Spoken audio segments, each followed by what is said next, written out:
নমস্কাৰ বন্ধু-বান্ধৱীসকল, আজি মই সাধাৰণ জ্ঞানৰ ওপৰত কেইটামান প্ৰশ্ন উত্তৰ লৈ আহিছোঁ তোমালোকৰ মাজত। প্ৰথমটো প্ৰশ্ন হৈছে আৰ্যসকল ভাৰতলৈ ক'ৰ পৰা আহিছিল? অপশ্যন এত কৈছে পূব ইউৰোপৰ পৰা, অপশ্যন বিত কৈছে মধ্য এছিয়াৰ পৰা, অপশ্যন চিত কৈছে দক্ষিণ পূব এছিয়াৰ পৰা, অপশ্যন ডিত কৈছে মধ্য ইউৰোপৰ পৰা। গতিকে শুদ্ধ উত্তৰটো হ'ব অপশ্যন বি, মধ্য এছিয়াৰ পৰা আৰ্যসকল ভাৰতলৈ আহিছিলে। 2 নম্বৰ প্ৰশ্নটোত কৈছে আৰ্যসকলে ভাৰতৰ প্ৰথম ক'ত বসতি স্থাপন কৰিছিল?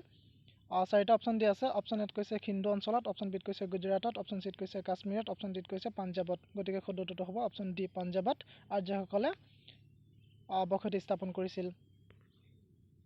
3 নম্বৰ প্ৰশ্নটোত কৈছে সিন্ধু উপত্যকা সভ্যতা আৱিষ্কাৰ কৰা হয়।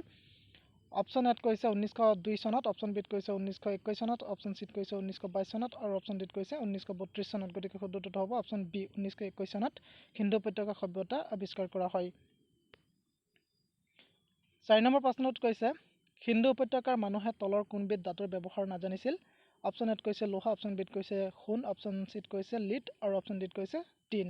গতিকে শুদ্ধ উত্তৰটো হ'ব অপশ্যন এ, লোহাৰ ব্যৱহাৰ সিন্ধু উপত্যকাৰ মানুহে নাজানিছিল। 5 নম্বৰ প্ৰশ্নটোত কৈছে সিন্ধু উপত্যকা সভ্যতাৰ মানুহৰ প্ৰধান জীৱিকা কি আছিল?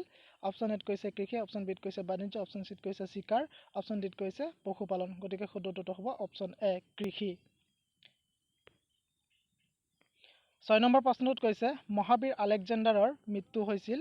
অপশ্যন এত কৈছে পাতালা, অপশ্যন বিত কৈছে তক্ষশিলা, অপশ্যন চিত কৈছে বেবিলন আৰু অপশ্যন ডিত কৈছে গেড্ৰচিয়া। গতিকে শুদ্ধ উত্তৰটো হ'ব অপশ্যন চি, বেবিলনত আলেকজেণ্ডাৰৰ মৃত্যু হৈছিল। 7 নম্বৰ প্ৰশ্নটোত কৈছে অজন্তাৰ চিত্ৰকলা মূলতঃ কিহৰ ওপৰত বৃদ্ধি কৰি বৰ্ণিত হৈছে? অপশ্যন এত কৈছে ৰামায়ণ, অপশ্যন বিত কৈছে মহাভাৰত, অপশ্যন চিত কৈছে জাতক, অপশ্যন ডিত কৈছে উপনিষদ। গতিকে শুদ্ধ উত্তৰটো হ'ব অপশ্যন চি, জাতক। 8 নম্বৰ প্ৰশ্নটোত কৈছে কাক ভাৰতৰ নেপোলিয়ন বুলি কোৱা হয়? অপশ্যন এত কৈছে সমুদ্ৰগুপ্তক, অপশ্যন বিত কৈছে চন্দ্ৰগুপ্তক, অপশ্যন চিত কৈছে অশোক আৰু অপশ্যন ডিত কৈছে কনিষ্ক। গতিকে শুদ্ধ উত্তৰটো হ'ব অপশ্যন এ, সমুদ্ৰগুপ্তক ভাৰতৰ নেপোলিয়ন বুলি কোৱা হয়। 9 নম্বৰ প্ৰশ্নটোত কৈছে আৰ্য সমাজৰ প্ৰতিষ্ঠাপক কোন? আৰ্য সমাজৰ প্ৰতিষ্ঠাতা কোন? অপশ্যন এত কৈছে স্বামী দয়ানন্দ সৰস্বতী, অপশ্যন বিত কৈছে ৰাজা ৰামমোহন ৰায়, অপশ্যন চিত কৈছে স্বামী বিবেকানন্দ, অপশ্যন ডিত কৈছে ওপৰে এটা নহয়। গতিকে শুদ্ধ উত্তৰটো হ'ব অপশ্যন এ, স্বামী দয়ানন্দ সৰস্বতী। 10 নম্বৰ প্ৰশ্নটোত কৈছে আহোমৰ শেষ ৰজাজনৰ নাম কি?